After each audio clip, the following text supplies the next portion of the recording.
Hello, everyone, and welcome to the next episode of Brynka Beacon. Our episode will be starting momentarily. We're just waiting for the last few people to log on.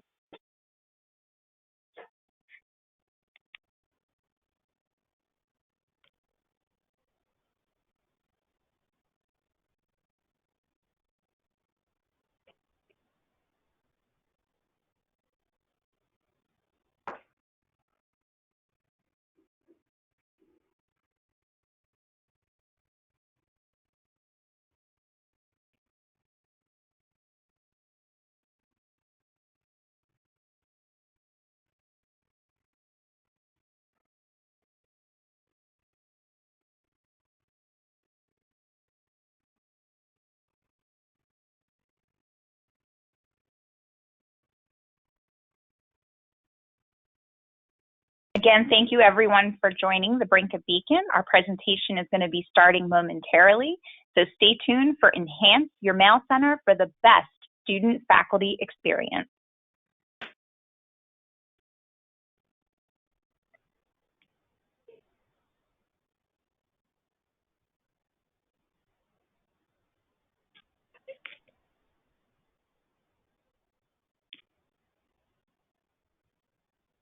Okay, hi everyone. Thank you so much for joining us today for the next episode of Brynka Beacon.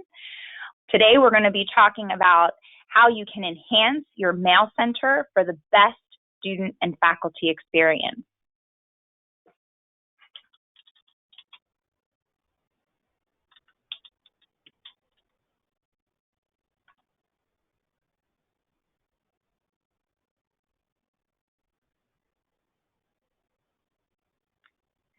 So for those of you that are joining us for the first time for Brynka Beacon, this is a forum that Brynka is providing for sharing ideas. So please feel free to listen, learn, and participate as we go along.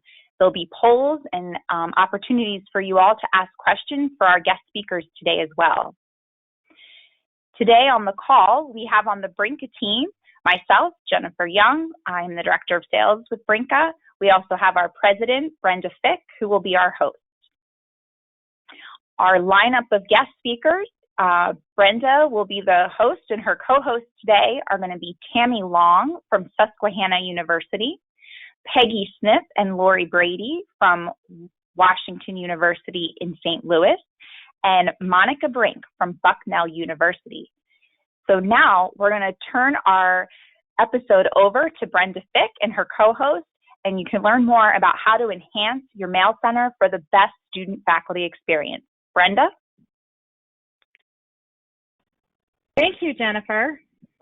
And thank you, everyone, for attending. I think this is our fourth Brynka Beacon. I'm so excited for today's guest. I've known all of the co-hosts for many, many years and worked closely with them as a business partner, all of them. And I'm very excited to first start with Tammy, who is from Susquehanna University. This is Tammy and the gang. And last year I was at Susquehanna University when all the freshmen were coming in, and I had a very unique experience, and I wanted Tammy to tell us first, explain your welcome packet for new students.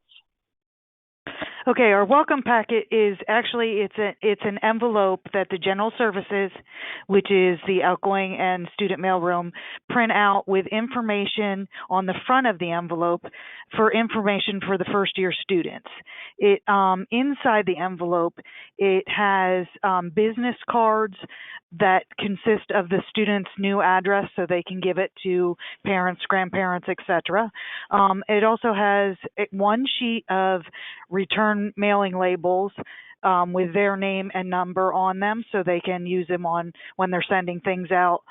The envelope also has like our hours, services we provide, and just information about the student mailroom. And that goes in a packet that is given by the Residence Life for the first year experience. Very good. So what do you do for your incoming college freshmen?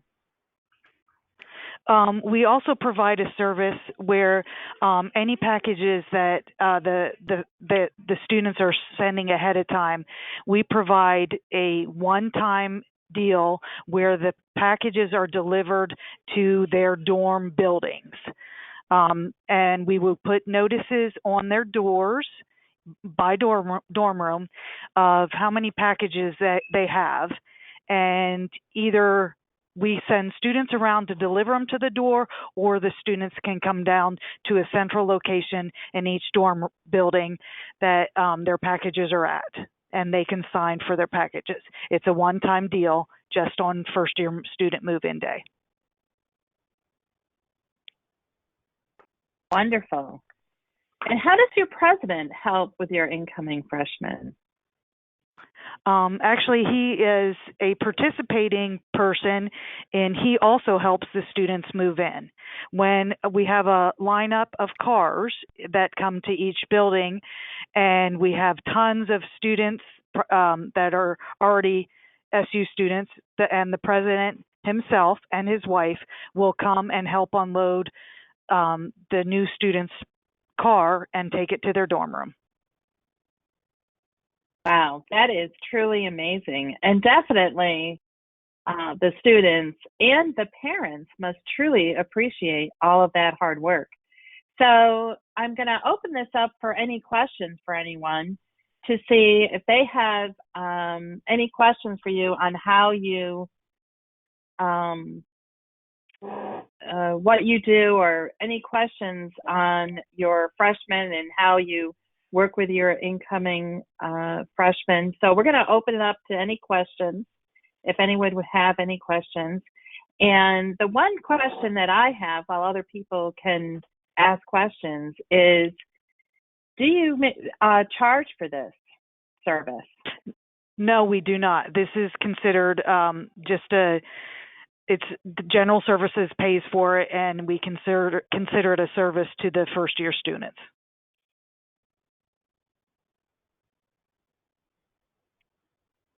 Great. And I think I do have a question.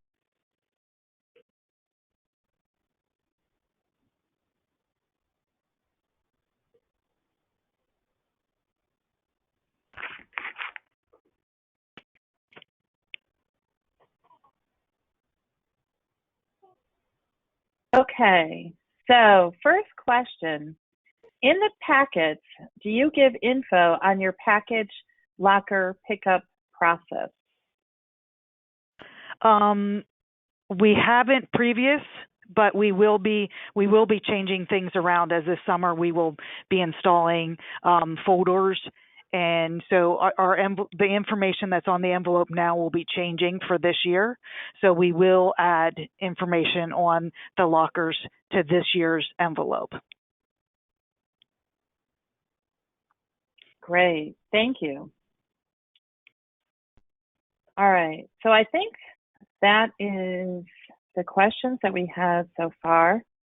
Tammy, thank you very much. I think that is a great practice for all of your freshmen to be able to get their packages sent right to their dorm rooms, as well as all of the parents. They could see how committed you are to their students, and doing this for free is a true enhancement. And lastly, just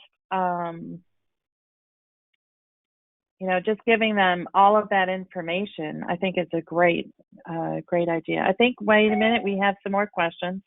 Hold on just a second.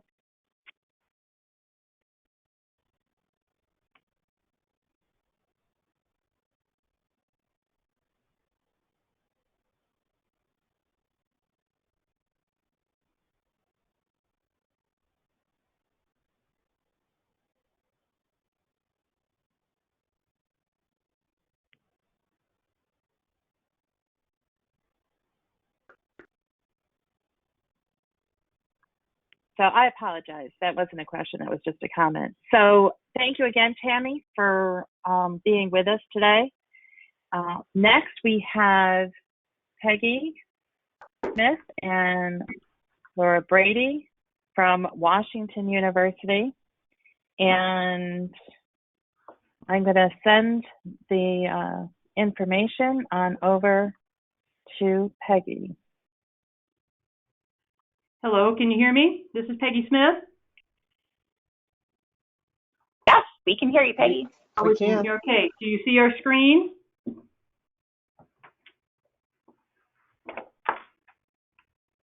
Hold on 1 second, Peggy. Okay, you want to, share it with us?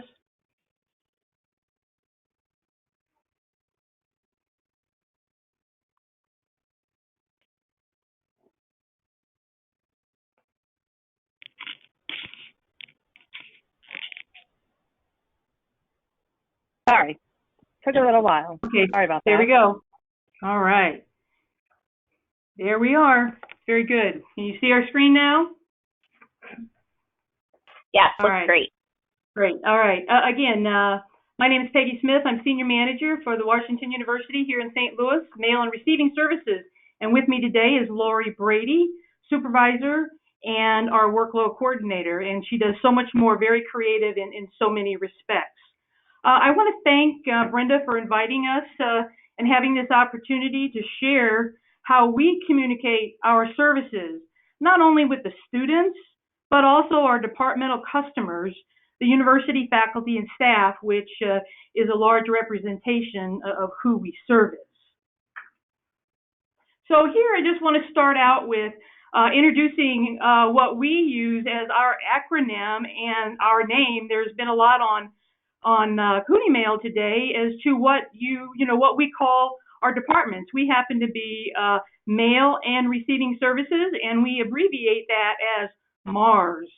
And the reason why I show you this picture, I think it's really important that you share pictures of your team. The upper right corner there is a picture of our team when we consolidated with the medical school. Many of you who might know me have been working towards consolidating the university mail services across 2 campuses, and we finally consolidated medical school.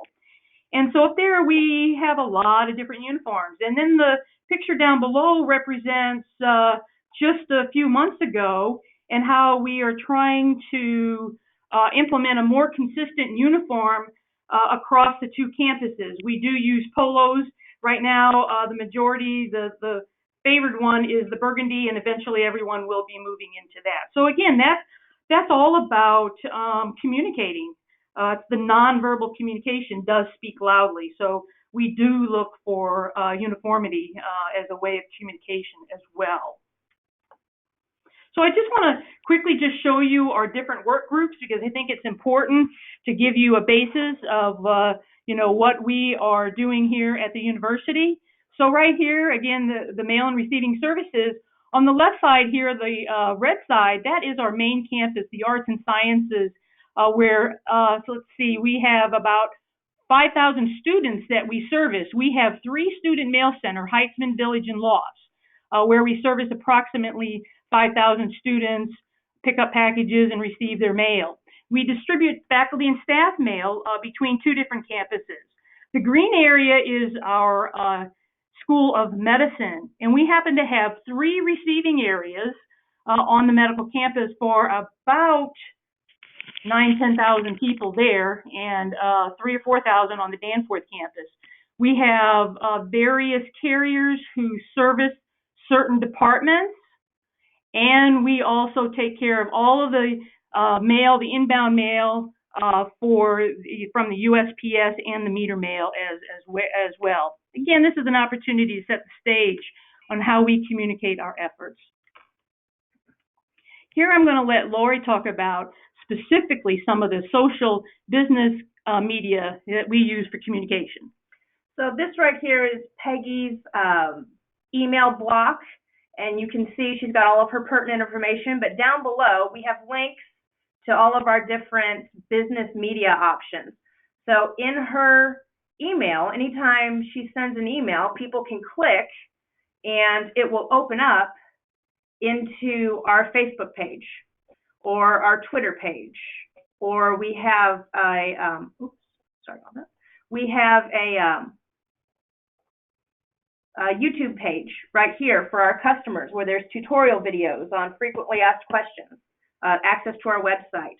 Over here, we have a YouTube channel for internal training only.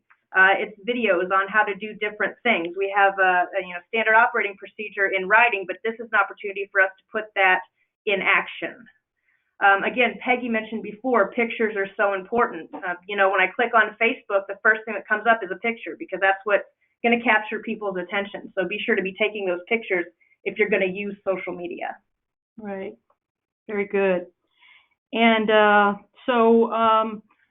again, this was all of these different aspects of communication have been homemade, or should I say, office staff developed, from the Facebook page to all the YouTube videos. And here we have some select videos, a couple of them that I will show you. And you'll receive a copy of this presentation later, so you can actually go in and take a look at these links. I want to thank a couple people who have done all of this work behind the scenes and have developed these videos here within the last year. And one as recently as last week, the last couple of weeks. But thanks to Dale Bruning and Steve Hendel, Lori Brady and Steve Smith, who have developed these videos. So I'd like to show you one. I hope it will cooperate.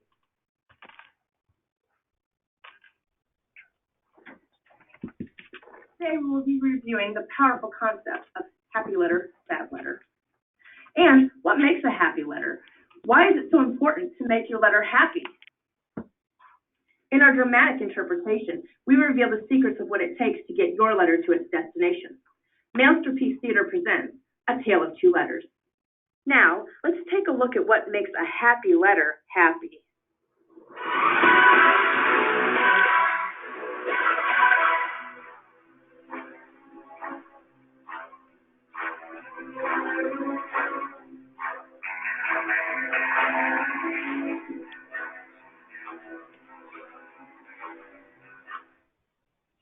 Good morning, Steve. I have a letter for you. Oh, thank you, Lori. It looks like it might be good news. Oh, let's see. Oh, it's great news. A happy letter that's deliverable includes 3 main components: a return address, appropriate postage, and a deliverable recipient address, including campus box and name. And this is a sad letter. It's just addressed to Steve. Here at Washington University, we have approximately 275 Steves on staff. As a matter of fact, in mail services, we have 2. Steve, you want this letter? How about you? You want to open this letter, Steve? No, thank you. It's not mine. Oh. Nobody wants to open this letter. Come on, guys. Don't you want to open this letter?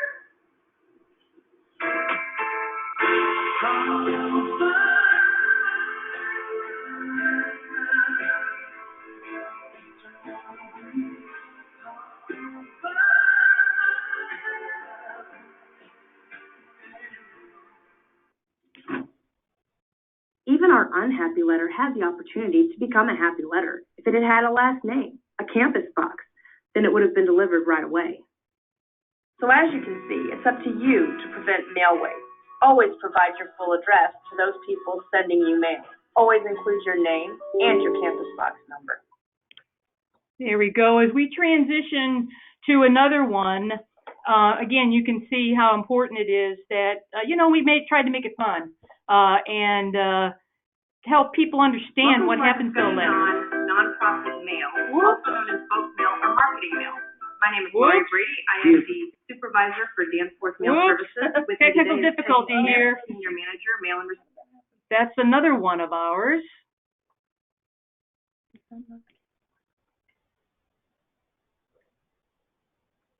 Here we go. So you can know we're all amateurs at this, so I think we're about ready to start this next video.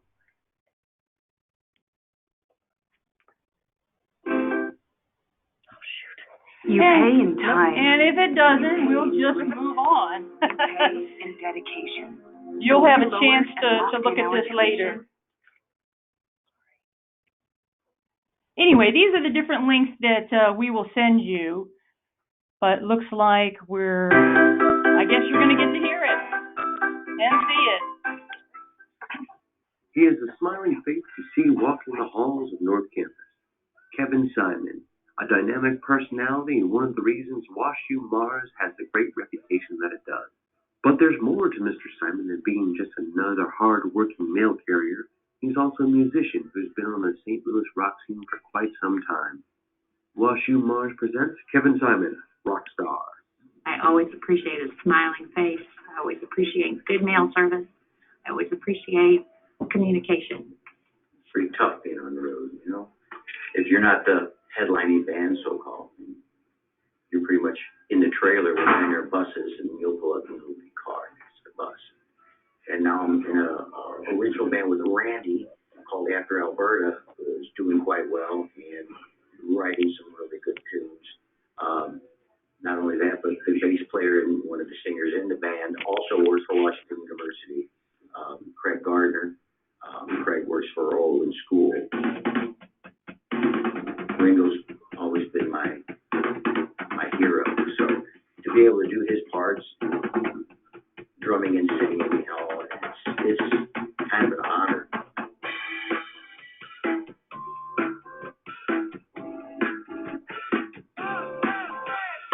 Peace out. I love America.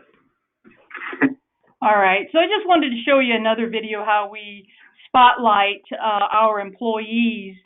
And Kevin happened to be with the mail services for 10 years, and we might have to have him see if he'll play at one of our events like Yuma Conference. I'm here at the NAM show. Or Yuma Conference or NACOMS. Okay, looks like we got to advance here. We'll go on to, there we go. We're going to talk about our mission statement. That's what we tried to incorporate some videos, but we're going to now talk about our mission statement for mail and receiving services.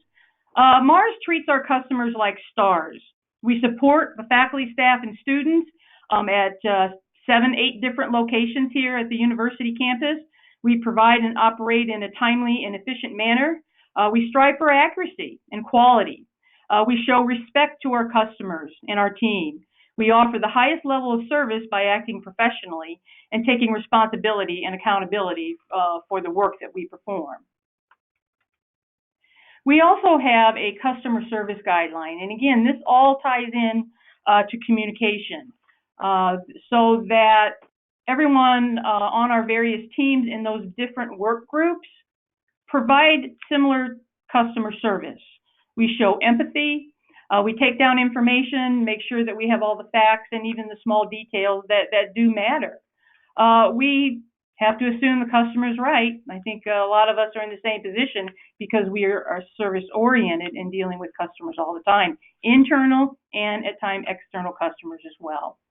We respond to any lingering questions and concerns and not guess at something, but we do sure want to make sure that we investigate and we know what's going on. And we summarize what that we plan to do to follow up concerning a particular matter. So here we're going to talk, I'm going to turn it over to Lori again, and I bet we might have time for some questions or might even do a poll here. Okay, so we wanted. So let's try a poll. There's a lot of information here. So I just want to do a poll regarding social media. And the poll is yes or no. Do you use social media in your communications today?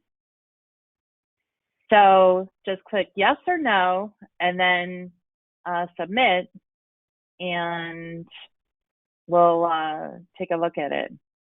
So I have a question regarding the videos. So did you enlist anybody, or how did that come about? That's a lot of videos, a lot of time. How did you get that all done? Well, we happen to have employees who are very interested in, being creative in ways of communicating. And again, we have such a diverse population, a diverse group of customers, and especially our students, and we have to speak in their language, so to speak. And discussion, and as I said, we had a team of people who had interest in developing that, and it just kept building and building over the last year or so. Lori, you have anything else to say? No, it's just, it's a labor of love. We want to make sure we can communicate to especially the students, the younger generations, in a language that they can understand and they can access quickly. Perfect. Well, we have our poll results, and 59% say yes, with 41% saying no. So, so there you go. So now let's talk about even more what you do at WashU Mars. Thank you. So that's very interesting to know that a good majority have some form of social media. Very common at all universities. And here we had an opportunity. I'm going to let Lori talk about it, but I'm going to just kick it off with the fact that we had an opportunity to meet with a university class. It was a marketing group of students. They had a class project that they had to develop an app. And one of our employees had the thought and went to a professor and said, hey, could we present to see if they would help us set up and create a mail services app? I sort of stole some of your thunder, Lori, but would you continue on that? Yeah, so 5 of the students decided to work on the project, and we met with them, talked to them about what we wanted.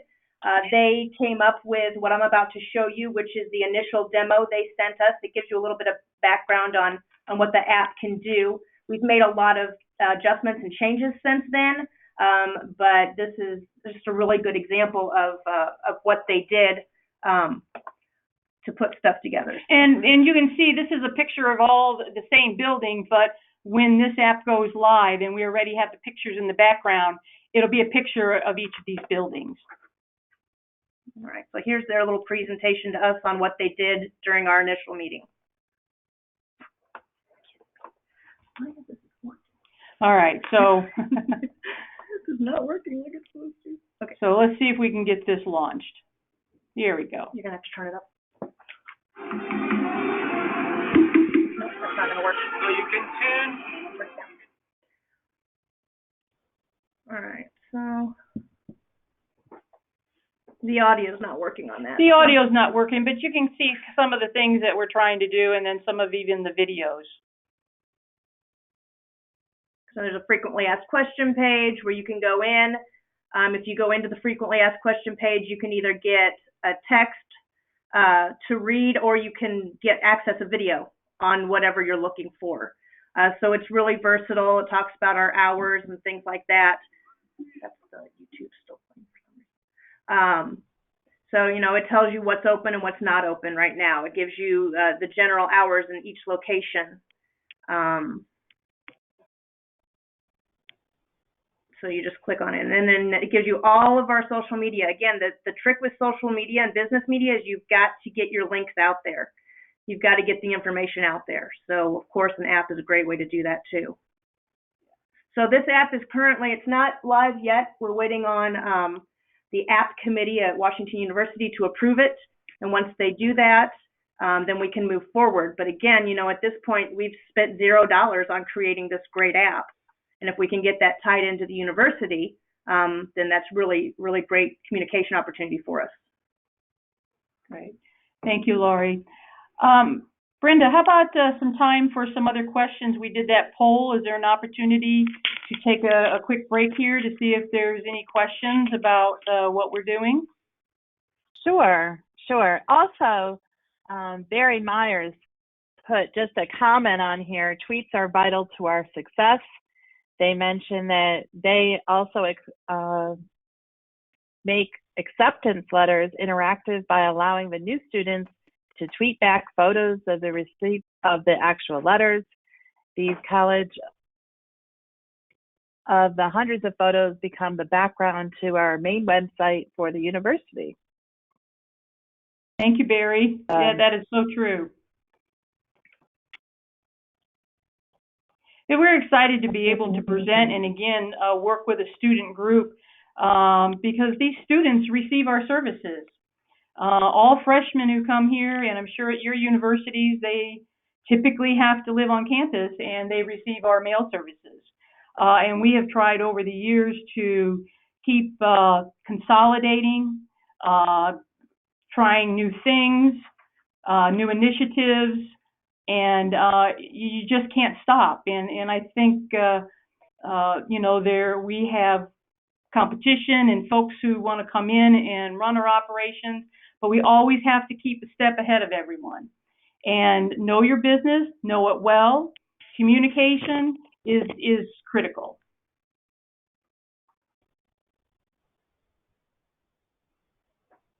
Okay, so far no more questions. Do you want to keep going? Sure.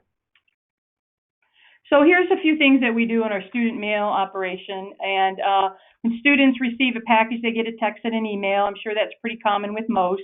In some of our faculty areas, in some areas for our faculty and staff, some areas we deliver out to the departments.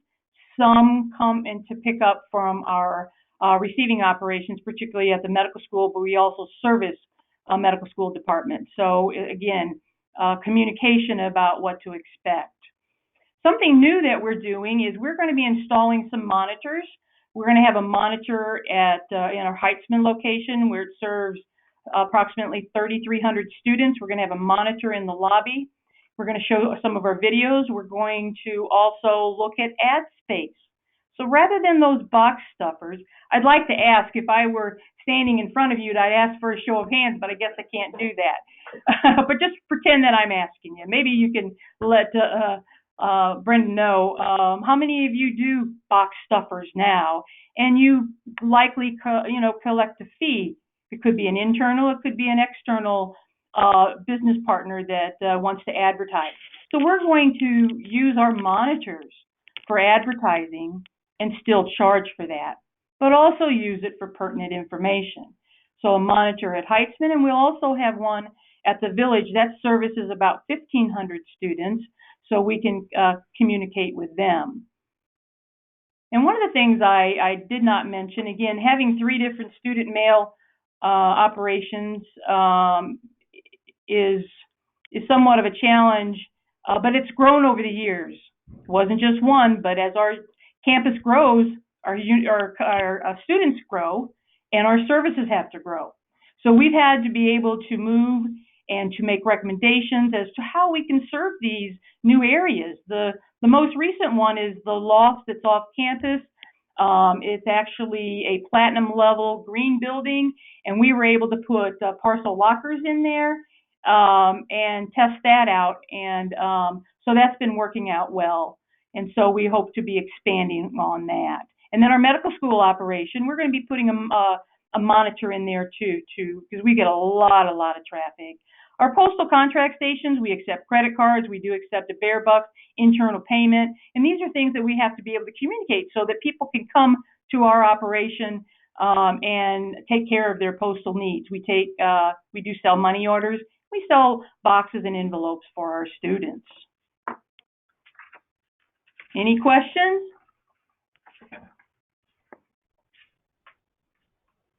But again, it's a way, just one more comment about the previous, is to communicate paperless. I know we're in the mail business, but we also have to be creative. There are sustainability efforts so that we can try to do some of the advertising on a monitor. And here we're going to have Lori talk about the types of communication that our students receive when they get a package. So when a package comes in, you're going to get a text that has the tracking number and where to pick the package up at. When we look over here at the email, it's a little more extensive. It has a lot more information in it. It even has the hours listed right there in the email, the type of package, who the carrier is. But down here, you'll see you can click here if you have a question specifically about what's happening in the email. But also, again, we have our Facebook, Twitter, and YouTube links right there. So when they get the email, they can click and access those business media options. All right. Thank you, Lori. And again, don't be afraid to take pictures. We love taking pictures, and we have a lot of opportunity to share those. This is the Heitzman Student Mail Center that I mentioned. Here's a picture of our mailboxes. A few students in the lobby, quite a few. This is move-in. I bet a lot of you can recognize and appreciate the time and effort and patience that are needed during the move-in period. So that area of service is about 3,500 students. This is our loss, and we do have, this is Steve Hindle here, and this is one of our student workers. So we do have parcel lockers in this location, but we also have to have an overflow. You can see some packages here in the background. We do have split hours there. We do have evening hours, and we do have Saturday hours at each of our locations. Over here, the village services about 1,500 students, and the students got involved in being in our pictures. Just a couple more. Over here, this is our medical school operation, our sorting area. We still have to sort the cases, and then we break it down by box numbers. We're in the process of redoing our box numbers and trying to convert to a mail stop, which it'll have a department mailbox number, a building number, and a suite number. This area in here is the new medical school the sort area that when we consolidated about 3 years ago, along with the Barnes Jewish Hospital mailing operations. One of our receiving docks over here, we have 3 dock bays. And this is the sort area on our North Campus, 700 Rosedale, a group of our employees that we were celebrating change, so we can change the world with our voices. And then our entire department of 450 people were wearing these types of shirts. That's our entire, we report to the Operations Facilities Management Group. A sorting area, box numbers, and a receiving area. Peggy, I do have one more question for you. Sure. The question is, what other types of items do you think you could communicate with video and audio content? And I don't know if you want to go, how easy it would be to go back to the one screen. You have a lot of videos that you communicate with both students as well as faculty. Because we just showed 2, but you want to go over what those have in them besides the... Sure. I'll talk about a couple and let Lori talk about a couple. The nonprofit mailing is one. That one's probably about 15 minutes long, and what that is more of a dialogue between Lori and myself talking about what consists of a nonprofit mailing, how many pieces, the difference between a letter and a flat, and those types of things. We get the same questions time after time after time. So that's an instructional video that's for departments, not for students, but that's specifically geared for departments. How to set up, how to mail a certified letter, and even how to address a letter. How many students do you know out there that don't even know how to address a letter? Our departments don't know how to prepare a certified letter, so we have pictures, and I'd love if we had time to show some of those, but you can look on your own. Lori, I'm going to let you talk about a couple. We also really value employee recognition. We've got a great program through our department for employee recognition. So we have videos of that up on our site for our outside customers, for our customers. On the internal training, the last video is just basically we have a ton of written SOPs, and we're taking those written standard operating procedures and we're putting them to video. And so we have the fun, Earth Day video. We have the video about Kevin and a sort of a personal touch. But then we also have the instructional videos. So we have them geared towards the customers, but we also have them geared towards our employees. And we do our own safety type training. Steve Smith, I know, is on the line out there. He's watching. But we do our own training that we receive from our own emergency management team, and on lifting, on dealing with suspicious packages, and we make sure that everyone goes to that, and we keep a training schedule. New people come in, and then this way, if they miss something, they can go to one of our videos and learn how to do something. Right, or if someone's off sick or on vacation, we record those sessions internally so that they can see them when they come back. So I hope we answered your question. Yes, I think that's great. Thank you. All right. You're welcome.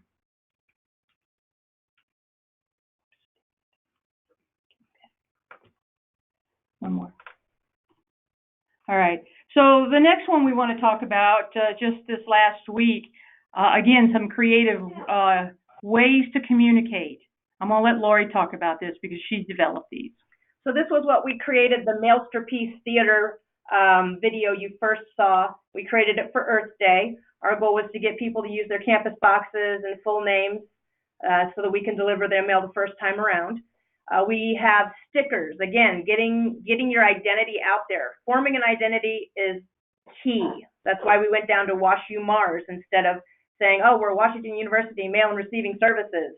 Our identity online is WashU Mars. If you type that in, you're going to find us. So we also created magnets, again, just to tell people where to find us, because we can hand out all sorts of leaflets and pamphlets, but those typically go by the wayside. When we put the stuff online, it's there for them to access whenever they want to.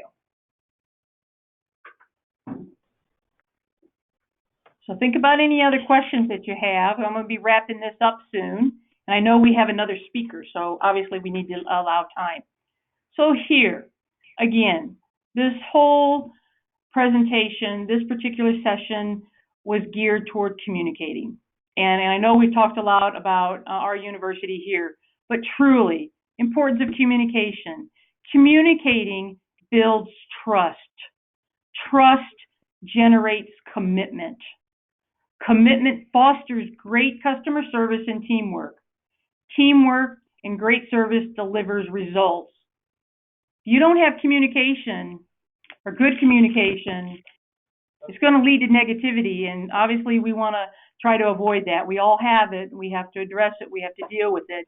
But develop good communication. Build an atmosphere with positive communication.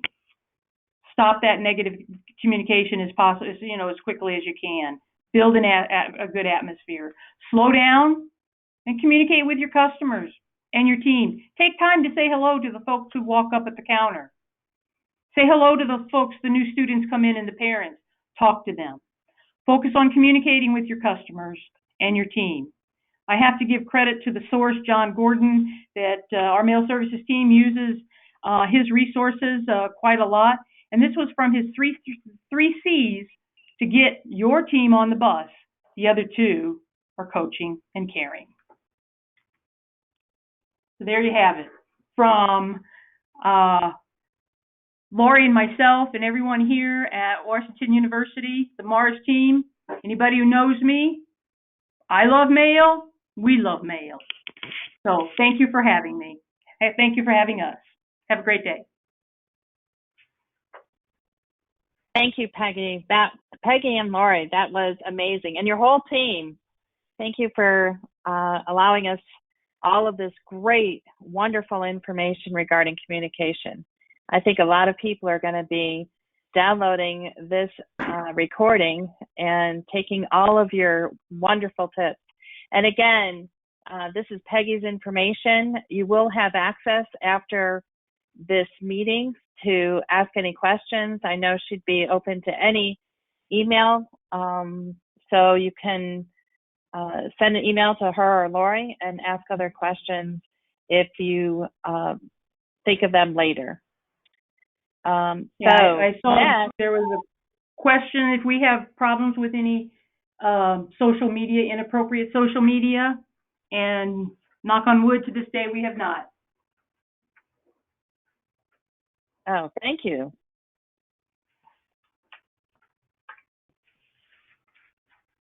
Okay. So next I have one more poll before our next speaker. So for anyone that is on the call, my question is to you is, are you a NACMS member? Because our next presenter is the president of NACMS, so it'd be just good to see who of the people online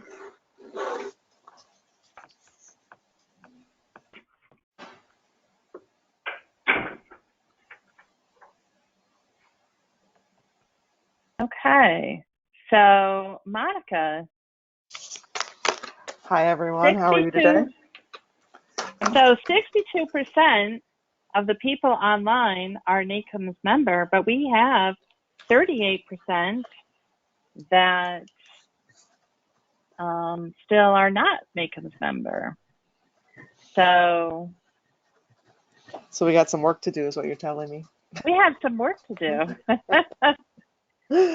So I'm going to let you tell everyone about NACMS. All right. Welcome, everyone. Thank you for taking the time to be here and listen to me. And everyone, Peggy, very good job on the last presentation, and you too, Lori.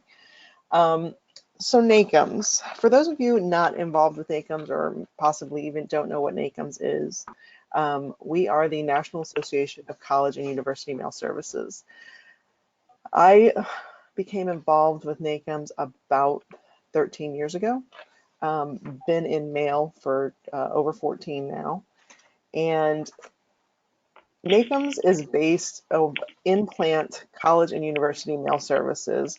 We also deal with some facilities as Peggy's organization is receiving. There's a wide spectrum of what mail services entails.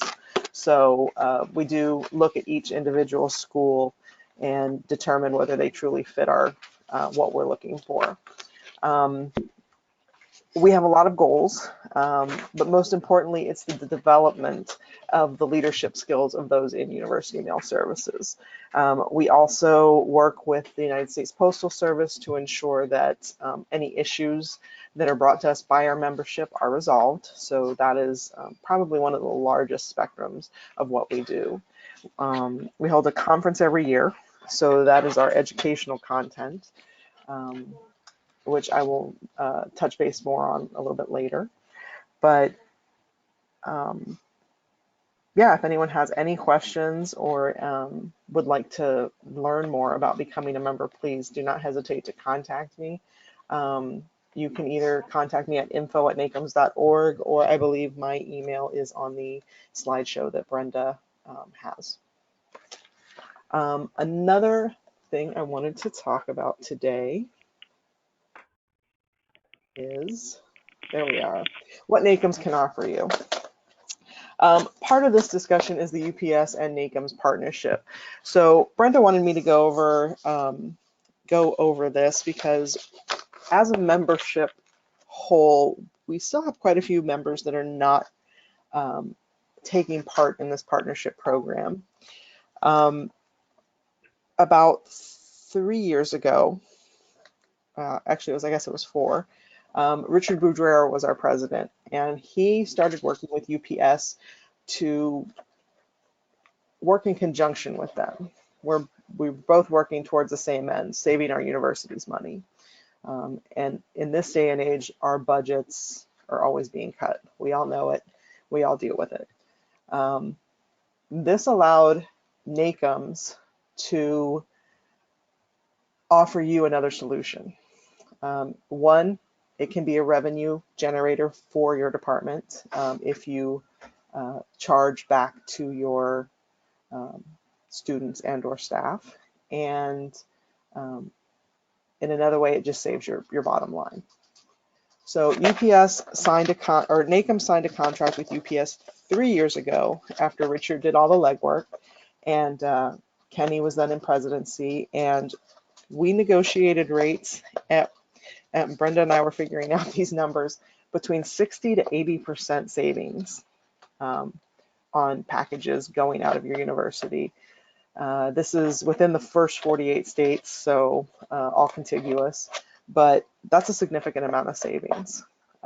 This year alone, with the schools that have signed up, we've only gone through 3 quarters, but $2.3 million has been spent just with the schools that are involved.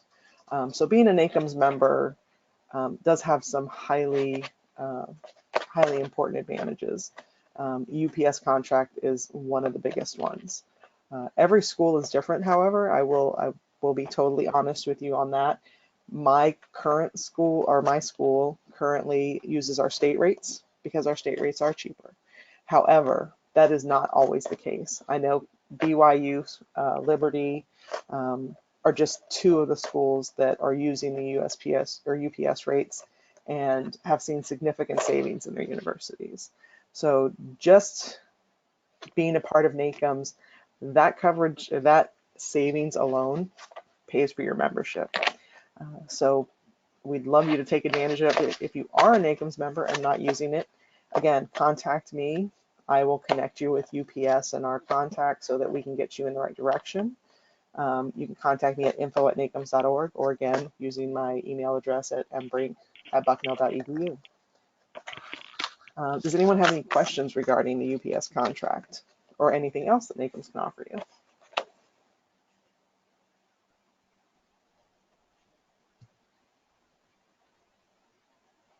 No? Okay. Wait, hold on one second. That's all right. Can we use the NACMS discount along with a university discount? You would have to talk to the UPS rep in your region to determine that.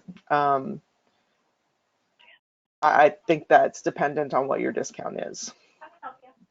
Again, I think it's on a case-by-case basis because we do have schools that contact them. I think Oklahoma State, they have their own negotiated contract with UPS, so therefore they don't use the NACMS discount because it doesn't benefit them because they get other perks. But the schools that don't have negotiated contracts, specifically a lot of smaller schools, this works out really well for them. So I think that would be something that we would have to talk to your regional rep about. And yes, I mean, Monica and I were just looking at some of the differences, and the ranges are big based obviously on your the size of your package. But at some point in time when it was 80%, that is a really, really nice discount above and beyond some state contracts. So it's a very nice perk for NACMS and UPS.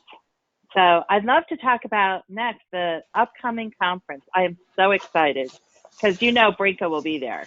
Yes, Brynka is a wonderful supporter of NACMS, so we do appreciate that. I think specifically I'll talk about some of the topics that are going to be discussed. We are still working on some of the speakers, as we had a couple say they weren't going to be able to make it, but for the most part, we've got some really good topics. I know EPS is a big issue right now. I was speaking to someone from Georgia today who is still having some issues with their EPS system. So EPS is, USPS will be there to talk about EPS. We are getting some of Amazon headquarters people to come in to talk about some of the things going on with Amazon and package delivery. There are some of our professional resources people are coordinating that currently. We are looking at negotiation techniques, benchmarking. We are going to have the USPS inspection service come in.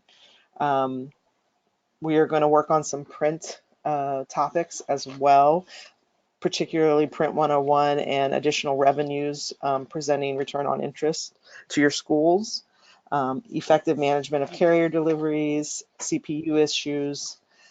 So a lot of great topics with industry experts as well as our peers. One of the big selling points this year is NACMS is going a non-traditional route on some educational formats. And I'm sure everyone has heard of the Disney Institute. That is going to be our big hurrah, I will say. We are going to have 2 hours of a Disney keynote speaker, and we are going to have 2 hours of team building at the Epcot Center on Wednesday, July 24th. The conference does begin on July 20th with certifications for those who are looking for professional certifications within mail. We have the United States Postal Service coming in and offering the new CDMP, which will also be available at the National Postal Forum, but that is Certified Direct Mail Professional. And we will be offering the Mail Design Professional also from the Postal Service. So we look forward to those two certifications. If you do not have them, they are great to add to your resume. It is going to be at Lake Buena Vista at the Disney Coronado Springs Resort. Again, we're going to have user groups, which I do believe Brynka is one of, on Saturday the 20th. So if you need to come in early, please do so you can attend the user groups. We have training, study sessions, and testing then. And then the conference begins in full force on Sunday and will run fully through Wednesday. So please, I hope anyone on the call can attend. And if you need more information, the brochure was just finalized and will be hitting the mail stream within the next week. So if you are not a member, please send me your contact information. We'll make sure you get a brochure so you can give it to your superiors. And if you are a member, you will be receiving one. So does anyone have any questions or want any clarification on any of the topics?